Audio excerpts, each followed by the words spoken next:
सरकार के नोटबंदी के फैसले और उत्तर प्रदेश चुनावों से जुड़े मुद्दों पर बात करने के लिए हमारे साथ मौजूद हैं केंद्रीय मंत्री उमा भारती जी। उमा जी, जो मोदी सरकार ने फैसला लिया है नोटबंदी का, कहा जा रहा है कि एक सर्जिकल स्ट्राइक है। क्या इस सर्जिकल स्ट्राइक से जो काले धन पर है, इससे करप्शन और काला धन रुक पाएगा?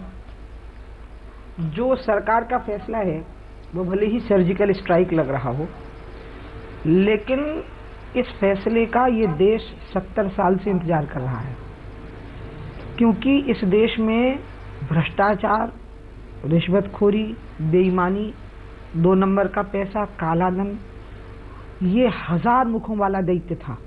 ये अनेकों प्रकार से इस देश में छाया हुआ था, ब्यूरोक्रेसी में, पॉलिटिक्स में, आम जनजीवन को भी प्रभावित किए हुए था। और मैं तो ये मानती हूँ कि ये कार्ल मार्क्स का जो एजेंडा था, जो उनका सिद्धांत था साम्यवाद का, उसको मोदी जी ने उसका भारतीयकरण किया है। और मैं तो ये अपेक्षा कर रही थी कि पूरे संसार के और भारत के जितने वामपंथी होंगे ये मोदी जी का अभिनंदन करेंगे।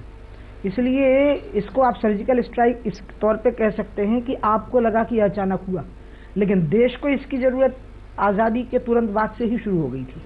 क्या काला धन भ्रष्टाचार रुक पाएगा? क्योंकि सवाल उठाए जा रहे हैं कि प्रॉपर तैयारी नहीं थी इसको लेकर के। आप ही के पार्टी के सांसदों ने सवाल उठाया। शत्रुघ्न सिन्हा ने कहा कि तैयारी करनी चाहिए थी, और इससे जो आम आदमी पीस रहा है उसके लिए क्या बंदोबस्त किया कि उसकी जवाबदेही तय होनी चाहिए।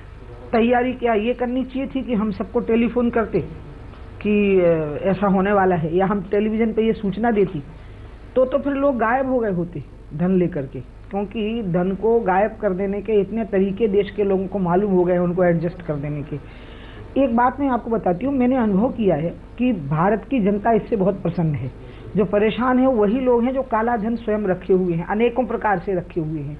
क्योंकि मैं मिनिस्टर हूँ और मैं सड़क पर चलने वाला मिनिस्टर हूँ, मैं अधिकतर कार से जाती हूँ।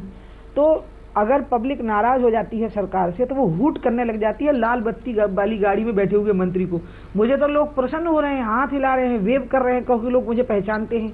तो आम जनता तो प्रसन्न है, और ये जो लोग बोल रहे हैं ये सब वही लोग होंगे जो काला धन रखे होंगे।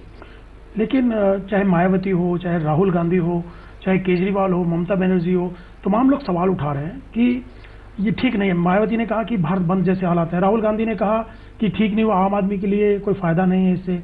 केजरीवाल लगातार विरोध कर रहे हैं, ममता बनर्जी कोलकाता से दिल्ली आ गई विरोध करने के लिए।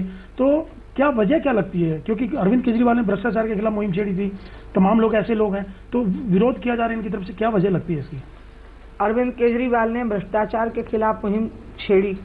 अरविंद केजरीवाल उस आंदोलन से ही पैदा हुए हैं, और इस मामले में उनको मोदी जी के साथ होना चाहिए। और जिस आम आदमी की तकलीफ की वो बात कर रहे हैं वो आदमी प्रसन्न है, वो तकलीफ झेलने के लिए तैयार है।